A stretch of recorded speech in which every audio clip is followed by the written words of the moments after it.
Good morning, Olive Branch family. We're so glad that you could join us this morning for our online church service. Now, this is something that we never talk about online, but I just want to give you an opportunity that if you would like to give to the ministry here at the Olive Branch, you can do that by going onto our website and you can give right there, and that will help support some of the ministries that we have at this church. But over the last few weeks, Pastor Ken has been talking on a series called Bulletproof.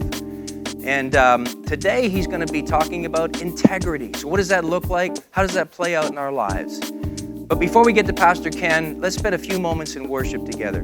Thank you again for tuning in. We're so glad that you could be with us, and God bless you.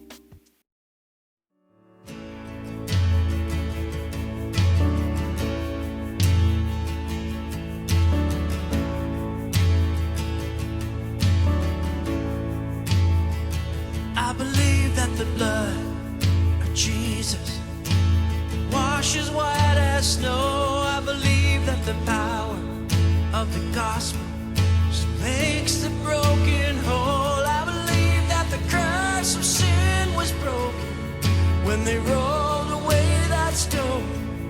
I believe, I believe, I believe. As I bow before you, Lord, I will rise in confidence. I will see your goodness, Lord, in the land I'm living in. And no matter where I go, and no matter where I've been, I will see your goodness, Lord, in the land I'm living in.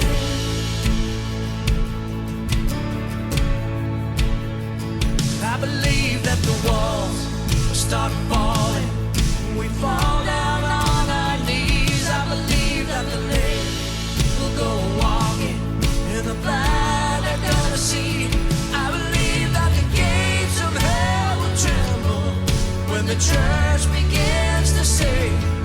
I believe, I believe, I believe. As I bow before you, Lord, I will rise in confidence. I will see your goodness, Lord, in the land I'm living in. And no matter where I go, and no matter where I've been, I will see your goodness, Lord, in the land I'm living in.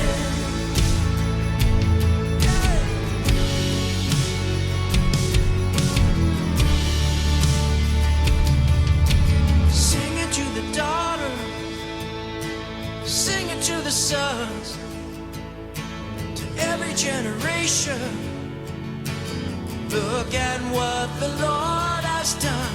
Sing it to the darkness, that the light has come. Sing it to the nations. Look at what the Lord has done. Sing it to the daughters, sing it to the sons, to every generation. Look at what the Lord has done. Sing it to the darkness, that the light has come. Sing it to the nation. Look at what the Lord has done. Oh, look at what the Lord has done. As I bow before you, Lord, I will rise and come.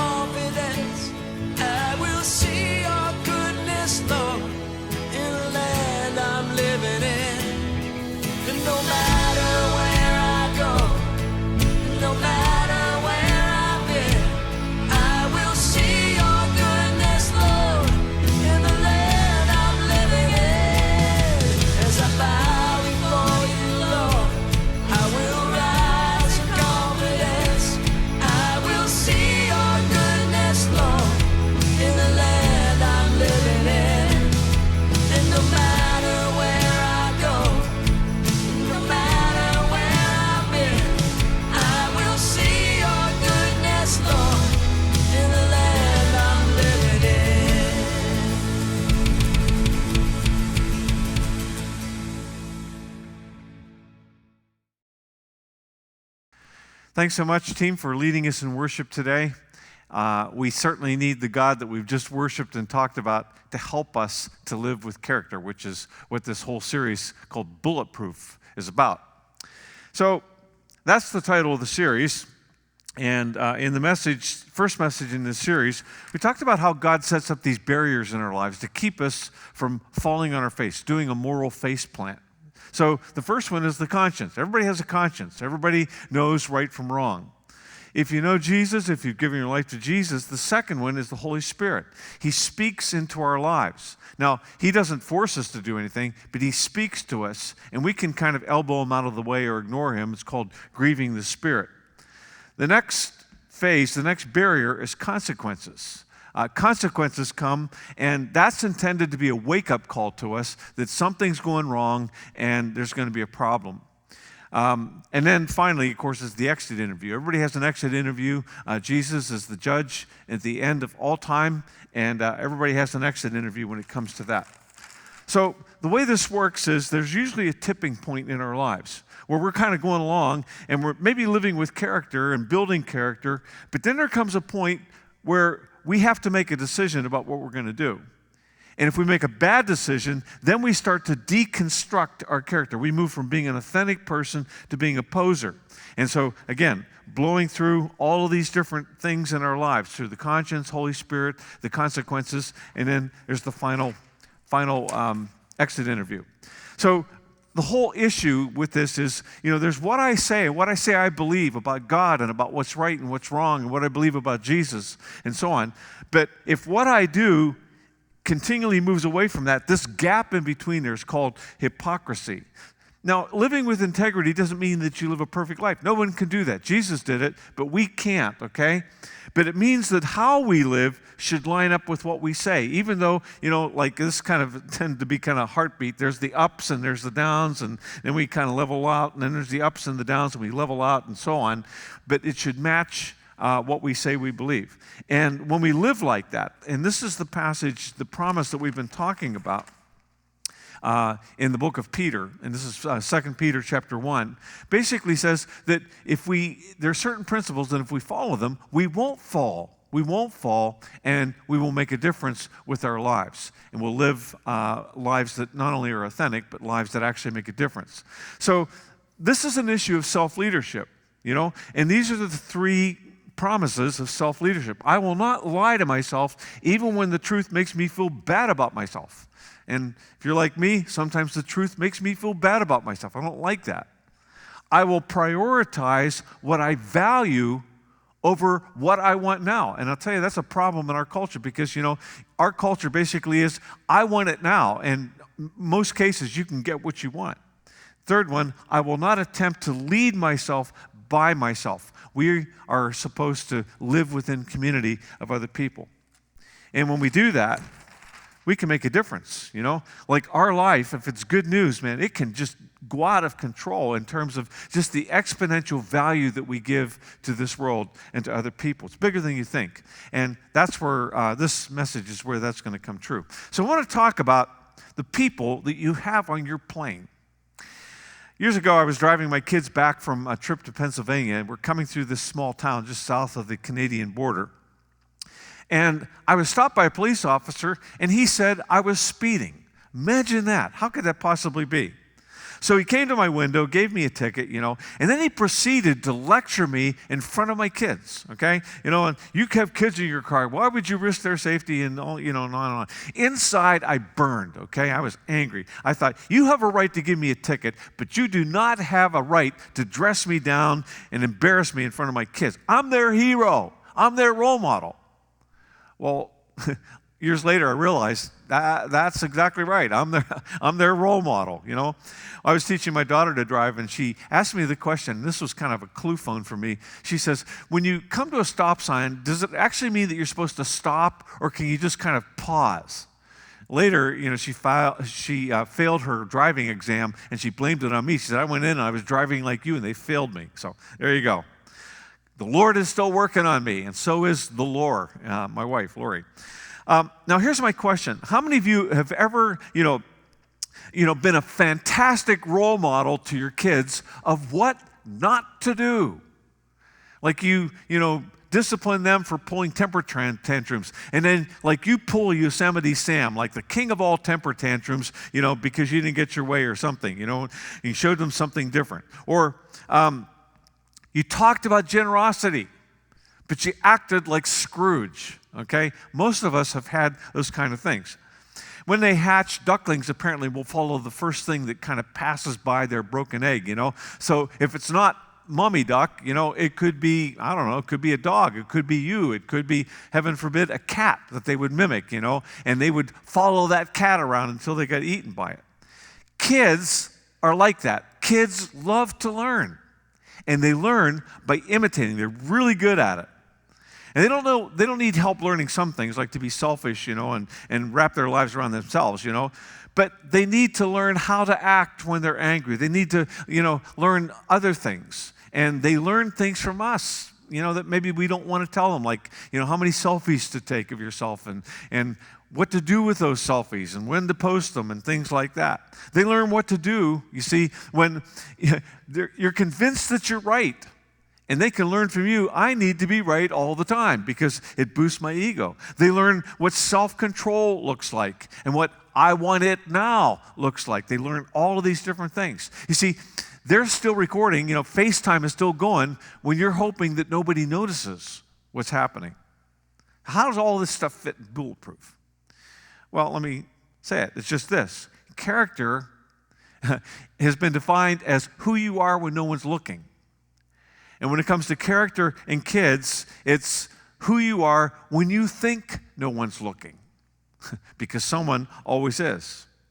Now, one of the amazing thoughts about life is that what we do with our lives and how we live, and whether or not we live with character, touches so many other people, like a phenomenal number of people. And that's why living a life that doesn't collapse in front of those that you love the most is probably one of the most spectacular things that you will ever do.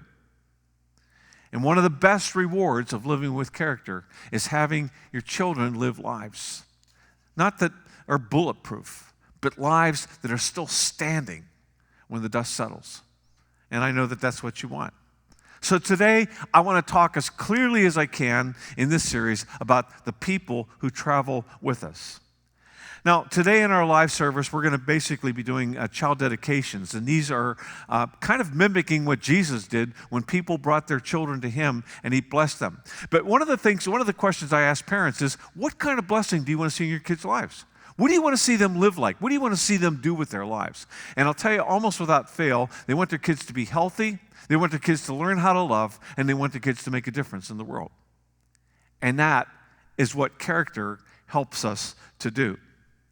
Now, even back when, God first gave the 10 commandments, you have to understand, these are basic commandments. This is basically how you treat God, love others. That's how Jesus kind of summarized them. So let's just kind of put that up here, okay? Love God, love others. That summarizes. And then what he says, what Moses goes on to say is, you got to live it. Like, don't just talk about it. Listen to what he says. Write these commandments that I've given you today on your hearts. Get them inside of you, and then get them inside your children. Talk about them wherever you are, sitting at home, walking in the street. Talk about them from the time you get up in the morning to when you fall into bed at night. I want to tell you what he's not saying here. He's not saying, you need to preach at your kids every day. Nag them, until they know all of these commandments, What he's saying is, you got to live this out. This has to be part of your life, not just what you talk about. Now, most kids understand what you're saying, okay? They really do, if you keep it kind of at their level, But understanding something is way different than actually living it, isn't it? For example, bathing suit is coming. Most of us know that what you eat, the kind of food that you eat and whether you exercise has a big impact on what you actually look like and what goes on in your life. My grandfather, Kelly, used to say to my mom, do what I say, not what I do. Now, that may have sounded cool to him, but I'm telling you, that's really confusing when it gets to kids, When parents give their kids time out for pulling a temper tantrum, and yet, dad, when he doesn't get his own way or, gets stuck in traffic, pulls a temper tantrum, it's like, why do you give your kids timeouts for temper tantrums but not yourself? When mom tells, their daughters not to post inappropriate pictures on Instagram, and then they do it, like, what does that mean? What is that saying? See, kids follow our example, not just our words, and especially not our words. They learn by watching and by copying what we do. And that's true with how they use cell phones. That's true with eating. That's true with snacks. That's true with self-control. It's true with being generous. It's true with being jealous, It's true with all these different things. Now, given the way our world system is, how many of you would say, I would be okay if my kids just copy the world system? I don't think so. I don't think we want, Instagram and Netflix to raise our kids. Social media, whatever it is, So what this means is if we want them to be different, then we have to train them how to do it. We have to live that. And that's what Solomon says. Solomon, brings up the issue of wisdom in his book of wisdom, okay? And tells us how to help children to thrive and to be walking straight by the time they reach, their 30s. He puts it like this: train up a child in the way he should go, and even when he grows older, he will not abandon it. Now, the word train is different than teach, isn't it? So we're going to kind of put it up like this. We know what trainers are. Some of you are personal trainers. Some of you have a personal trainer. But having a personal trainer is different than just reading a book about exercise. A personal trainer is there with you. They help you to learn how to do it, okay?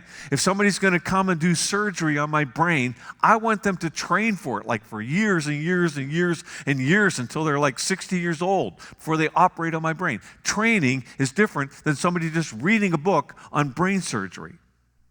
Most of you couldn't put on your shorts and go out, and your sneakers and go out and run a marathon. But you might be able to do it if you had a trainer who came alongside you and trained you for a whole year in how to run and how to build up your strength and so on. Some of you could never do that, but some of you probably could. So that's the difference between training and teaching. Now, this is not a money-back guarantee. If you do this, you'll never have to worry about your kids. You can just send them out the door. They'll be fine. No. What it means is, typically speaking, if you set the track for your kids, that they will walk on it, or at least they'll return to it later on when they're a little bit older.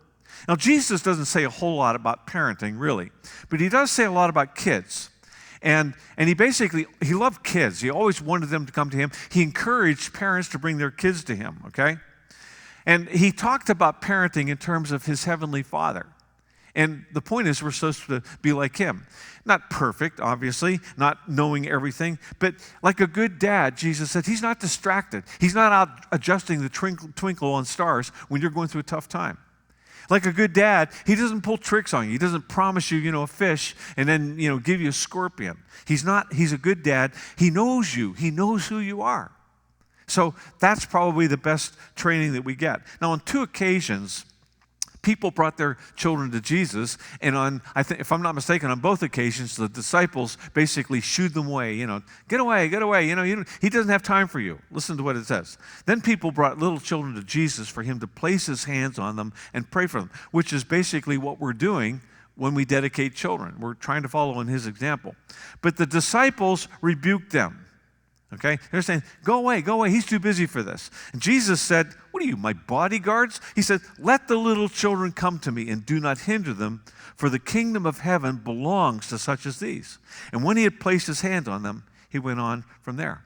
Later on, he told people, he says, unless you become like the little children, you're not going to ever enter the kingdom of heaven. Listen to what he says. And whoever welcomes one such child in my name welcomes me. If anyone causes one of these little ones, those who believe in me, to stumble, it would be better for them to have a large millstone hung around their neck. That sounds pretty gruesome. And to be drowned in the depths of the sea. Imagine having a ton rock tied to your neck and being thrown overboard. That'd be pretty scary. Woe to the world because of the things that cause people to stumble. Such things must come. But woe to the person through whom they come. So this is kind of a clear warning about how we behave in front of children, how we treat children. Now, this is a massive encouragement to anybody who loves children and blesses them and builds into their lives. This is just huge, This is just huge. But it's a warning to anybody who would harm a child. Now, especially those who intentionally would go out to harm a child, like a pedophile or a sex trafficker. And in our culture, these are kind of the bottom feeders. People hate them. But I also think that this applies to other people who handle the lives of children. I think this applies to how school teachers handle kids when they're in their classroom. I think it applies to, the people who produce cartoons and movies for kids. I think it applies to lots of people. That, like, if you're doing something and you're just basically making money off of kids, that's probably a problem. Now, here's the thing. I think it also applies to parents. This is the scary part, isn't it, Woe to the world, because of the things that cause people to stumble, Our influence in a child's life is just massive. They're going to turn out to act like us, to think like us, and to sometimes value the things that we value. They have an eternity. These are souls. And will spend that eternity someplace. The only word that describes the impact of a single human being is like this, is exponential. I mean, it's just massive, when you think about it. And I think I've got so there's you, and then your child. So you think, okay, this is a child, and they're going to leave my care, and they're going to go out and have a life of their own. But I want you to think bigger than that, okay? Let's say you have just one child, okay? And then likely they're going to marry somebody, and that person's going to have a family, and then that family is going to impact lots of other people. And then they're going to have friends. And their impact on those friends is going to make a difference. And then their friends will impact other friends. And then they'll have children, likely, and then those children will also impact other people with their lives. And then they'll have work associates, and those work associates will impact other people with their lives. And then there'll be neighbors, and the neighbors that they touch and impact will impact other people with their lives. I figured this out and this is just like in conservative terms. If this happens with your kids, within your lifetime, one child could impact 2,000 people with all the people that they touch. You multiply that by 100 years, then you multiply that by eternity. It is just absolutely exponential. And if you think raising a kid, is not making that much of a difference, you have no idea. Because you are building into their lives. It's huge. And God cares about that influence that you have, because it's going to change the trajectory of their lives one way or another. Living with character in your home before your children is a big, big deal.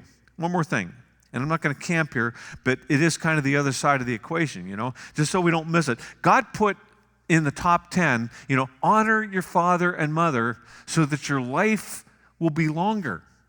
And, Paul backs that up. Now, Solomon, in his book of wisdom, basically in Proverbs, he says that, children, if they're going to do this, they need to be corrected.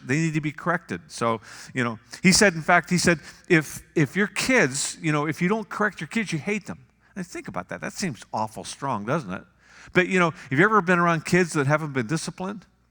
We, at the family cottage, our neighbors have a dog that has not been trained. And I'm telling you, several times that dog has come after us, like not intending, to lick us on the hand, but come after us. Like this one time, a guy actually had to tackle the thing to get it down. And we were just up there, and it came after my granddaughter, I'll tell you, this is serious stuff. When a child hasn't been trained, it is a big deal. Because what happens is other people don't want to be around them. Now imagine growing up, and you know this, if you're a kid, you know this, that other people don't like being around you.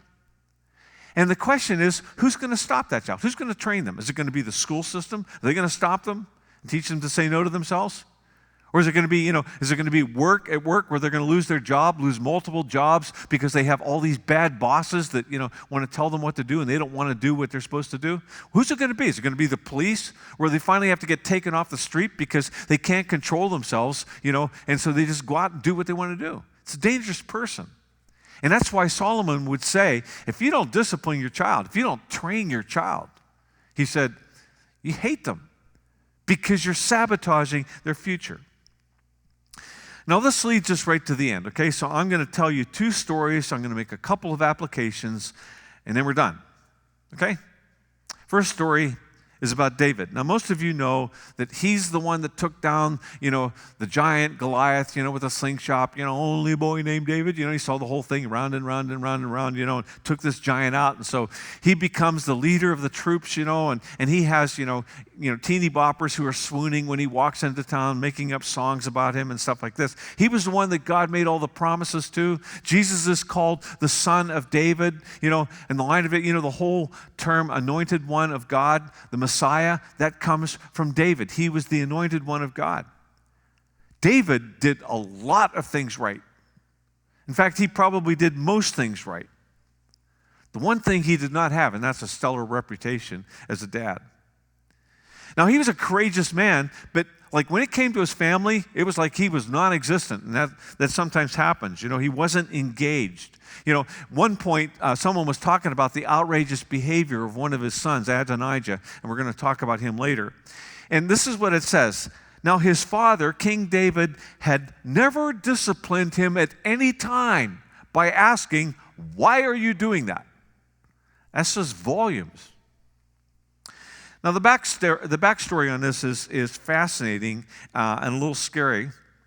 Most of you know that David, King David, he had this stellar reputation. He led with dignity, and he led with, he led worship, and he was just a man after God's own heart. And then he reached kind of the middle point of his life. I'm guessing he was probably in his late 40s, at the most early 50s. And he kind of has this midlife crisis. At least that's how I would describe it, if they in fact had those things back in 1000 BC. And so, at a very decisive point in his leadership, listen to what it says. In the spring of the year, when kings normally go out to war, David sent Joab and the Israelite army to fight the Ammonites. However, David stayed behind in Jerusalem. Now, that's there for a purpose. He wasn't where he should have been, and I'm not sure why he stayed behind. Maybe it was because he was very much aware of who his next door neighbor was. However, David stayed behind in Jerusalem. Late one afternoon, after his midday rest, David got out of bed and was walking on the roof of the palace. And as he looked out over the city, he noticed a woman of unusual beauty taking a bath. And so you got to stop and ask, okay, why was David home? I'm thinking he probably had noticed her before, and I'm thinking to myself, why is she taking a bath naked on her roof while her husband's out of town? Okay, anyways. He sent someone to find out who she was, and he was told, she's Bathsheba, the daughter of Eliam and the wife of Uriah the Hittite. So his messenger's coming back, and he's saying, hello, David, the clue phone is for you. This is a woman who has a dad. This is some guy's daughter. This is some guy's wife, David. Then David sent messengers to get her. And when she came to the palace, he slept with her. And then she returned home. And later, when Bathsheba discovered she was pregnant, she sent David a message saying, I'm pregnant. So he blew through the conscience barrier. He blew through the Holy Spirit barrier. And now he's right in front of the consequences. There are lots of nuances here, but I'm guessing, okay, that since she was married, Uriah and her did not have kids. You could tell that she did not have, issues with getting pregnant and so on. I'm guessing she was probably newlywed, and I'm guessing probably in her teens, okay, at this point. I'm also guessing that David had probably noticed her before, okay? I'm just speculating there. I'm guessing that maybe she had noticed him, which kind of included some of the dynamics. But putting all that aside, David is a king. David is the spiritual leader of his country. He knew what was right. He knew the difference between right and wrong. He had self-control. We see this in numerous points in his story. But he got caught. The authenticity tipped, and the posing started. And I'm guessing, Bathsheba is a teen. It's possible that maybe her mom, would have swooned at the sight of David, back in the day when he comes riding in on the horse, and he's fresh from war and stuff like this. He killed the giant, And then you'd have to ask about Bathsheba. I mean, David should have known better. But with her, how do you say no to a king? How do you say no to a guy that's in his late 40s, and he's a hero everywhere? And what we see next, it shows God's kindness in the consequences. There have to be consequences. And it's part of God's kindness to us. It's kind of him sending off the warning signals. Now, here's the deal. The truth at this point is if David had shown humility, if he had gone public and said, I really, really messed up, if he had said that in front of his country, if he had said that in front of his family and owned what he did, he would have saved himself boatloads of pain. See, any kind of infection, when it's hidden, when it's, in the darkness, it grows. And I'm telling you, it continues to create trouble. I had that once, I got a brush burn on my leg when I was at camp. I was about 10 years old, and I just stuck a Band-Aid over it because I didn't want the nurse to see me in my underwear, So it turns out, like, this thing got really infected, messed up my whole summer. When stuff is under cover and there's infection and contamination, it grows. We know that. So David's in a quandary here. So what he tries to do is he tries to work this out so that it looks like Uriah is the baby's dad. So he brings Uriah home, pals around with him, gets him drunk, sends him home. Well, Uriah won't cooperate. So you know what David does? David sends a message back to his commander, Joab, and this guy goes back to the battle, and he's carrying his death sentence with him. Because it says, put him out in front, withdraw from him, and let him get killed. And that's what happens. He dies. And it appeared like the cover-up worked. David, he's gone, dodged the bullet on that one, Instead of seeing it as an adulterer and a murderer, David looks like the hero. The next story, a guy who takes his best friend's wife and brings her into the palace and marries her, and she's pregnant, she's vulnerable and stuff like this, and he's doing, the big deal and stuff, helping them out. But God knew what had gone on, and of course he told Nathan, prophet, who confronted David with the horrible and selfish misuse of power in his life. So Nathan goes after it with a story about this rich man, and he's got lots of sheep, sheep, but he has a visitor that comes, and instead of, taking one of his own sheep and making a meal, he takes the neighbor's sheep. It's this guy who has this little lamb. He takes this lamb, kills it, and feeds it to his guest.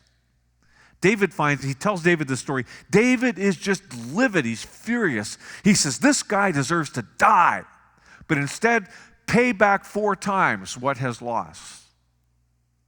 And Nathan points the finger and he says, David, you're the man.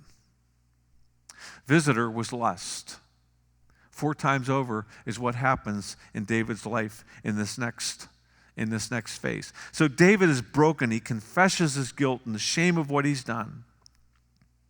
Nathan says to him, he said, God has forgiven your sin, David. You're not going to die. You should die, but you're not going to die. But the implications of this are going to be, kind of seen in your family. And it was. See, what it was in David's family that creates the problem. It wasn't God, putting his finger out there and, and creating problems for his kids. That's not fair, and he doesn't do that kind of stuff. It was the character of David that, in fact, his sons were all at vulnerable ages, and they saw what he did. And the lesson they learned, you see, from him is if you want something and you have the power to do it, you just take it. And they did. David's oldest son, Amnon, who was next in the line for the throne, lusted after his half-sister, Tamar, teenage sister. So one day he arranged for them to be together in the room alone. And when she wouldn't cooperate, he raped her. And then he threw her out like a used candy wrapper. And David was furious, but he didn't say a word. You know why? It's because that's what he did. He took his teenage neighbor girl and slept with her and got her pregnant. Absalom, Tamar's full brother, was just furious as well. And he said, if Dad is too chicken to come out with this and deal with it, then I'm going to. So he brings his brother Amnon to a big family gathering and kills him in front of all of his brothers and sisters. Absalom used this deception later on to gather a following and try to steal the kingdom from his dad. So he'd stand out at the kingdom gate, out at the gate of the city and say, well, my dad's too busy, he really doesn't care about you, but I care about you. Here, let me help you. Well, he got this following, and his point is that he was going to take over the kingdom, and then he was going to execute his dad. If you don't get what you want, take it, no matter who has to pay the price. Well, in this process, if you know the story, Absalom dies. And David is just bawling his eyes out after this battle where Absalom is killed at the city gate. Absalom, my son, if only I had died instead of you. Because he knew. Final casualty is Adonijah. Remember him? You know, his dad never said anything to him about his behavior and so on.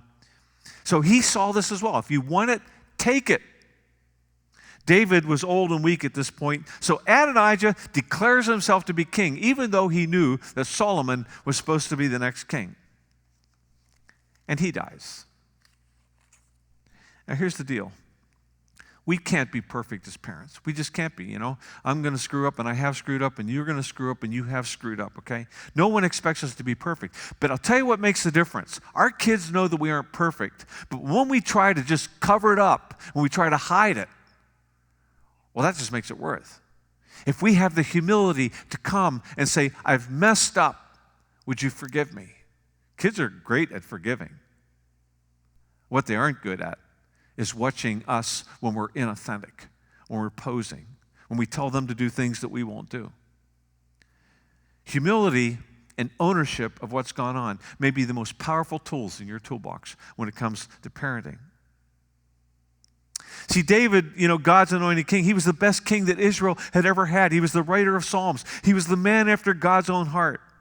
But with a series of moves that revealed the weakness in his character, David lost his moral authority with his sons.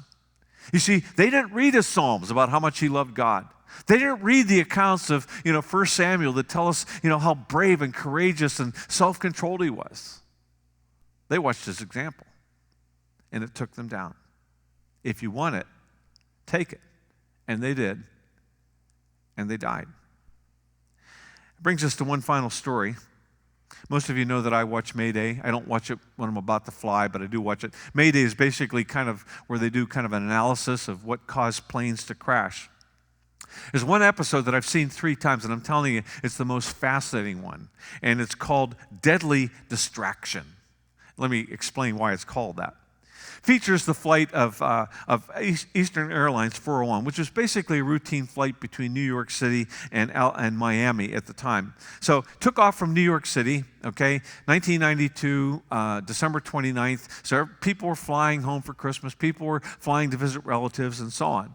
So this plane is almost brand new, It's one of the first wide-body, planes that basically came out. The captain had been flying for 32 years. It was a beautiful night, beautiful clear night, and so on. So there wasn't any problem that way. But as they're making their final approach to Miami International Airport, when they hit the lever to lower the landing gear, they noticed that the light didn't go on. So they're thinking, is the landing gear actually down?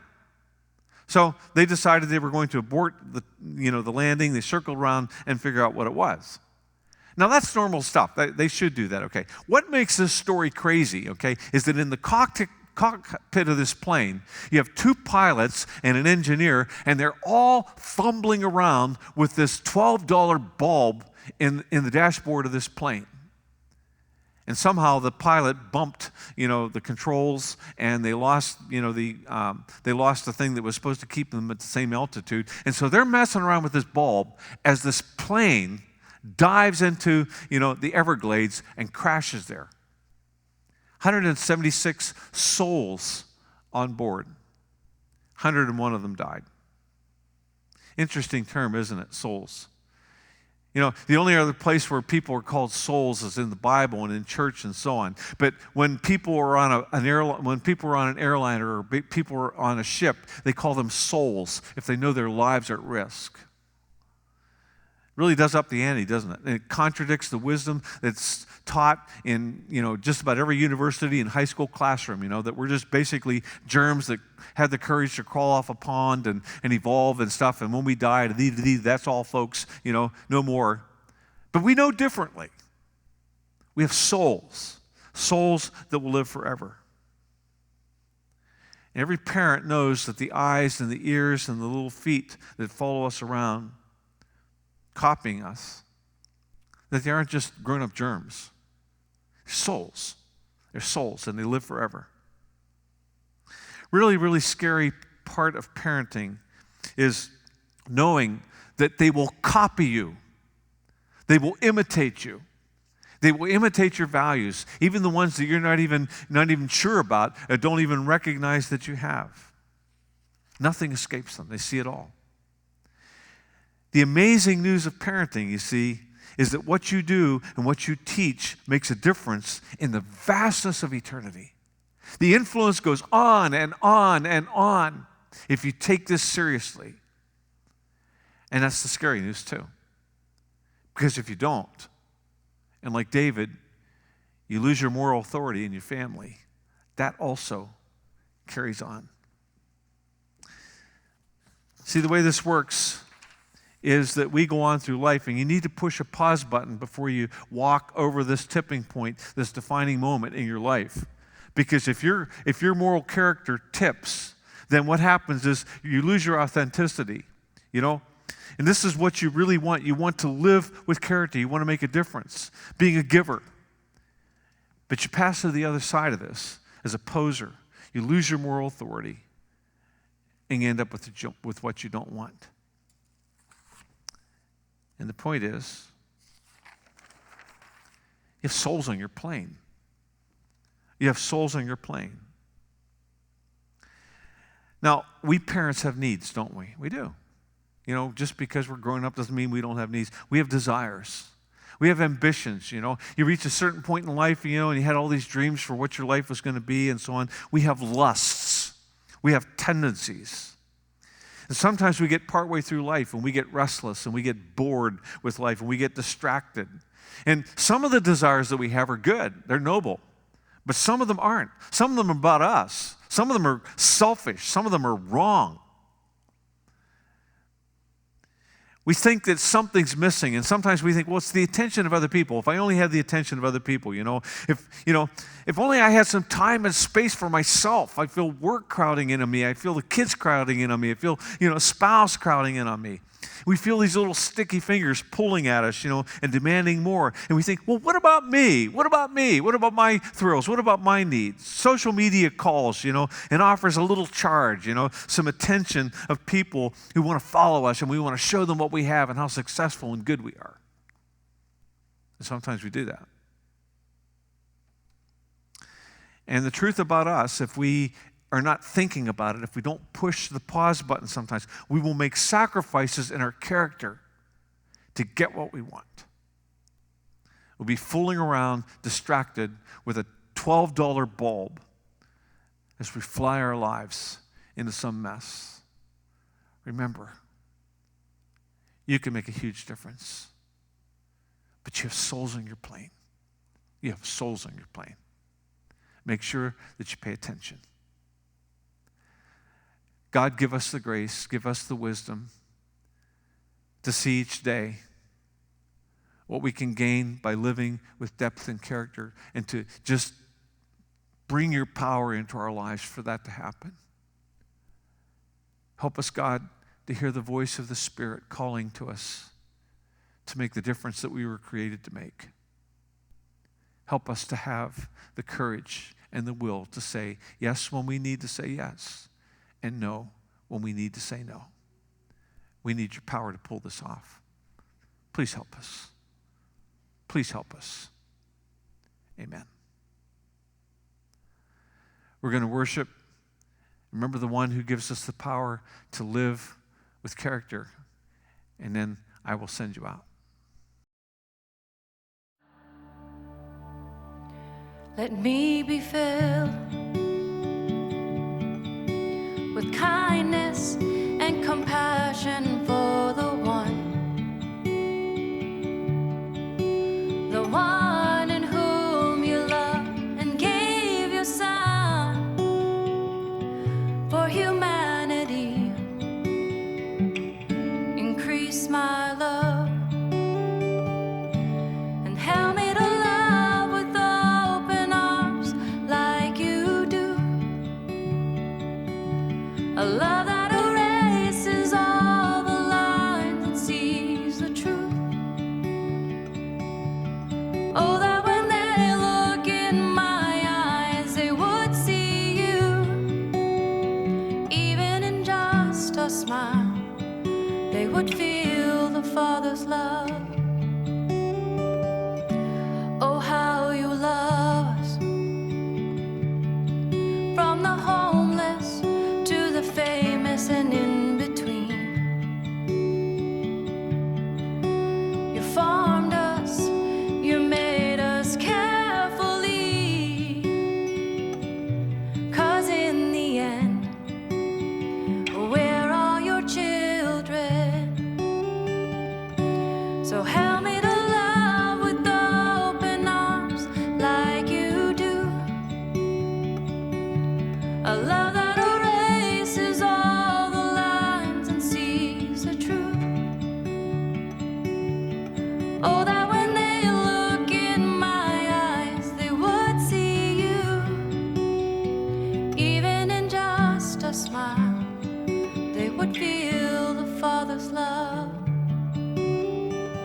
and the wonders of your never-ending love. Oh, let all my life tell of who you are, that you're wonderful and such a good Father. Oh, let all my life tell of who you are, and the wonders of your never-ending love. Oh, let all my life tell of who you are, that you're wonderful and such a good Father, that you're wonderful and such a good Father. So help me to love with open arms like you do, a love that erases all the lines and sees the truth. Oh, that when they look in my eyes, they would see you. Even in just a smile, they would feel the Father's love.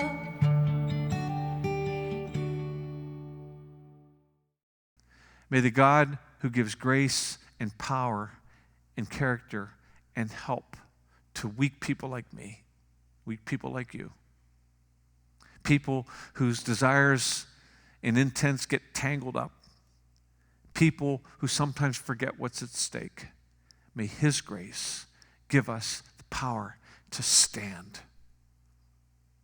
and to thrive. Amen.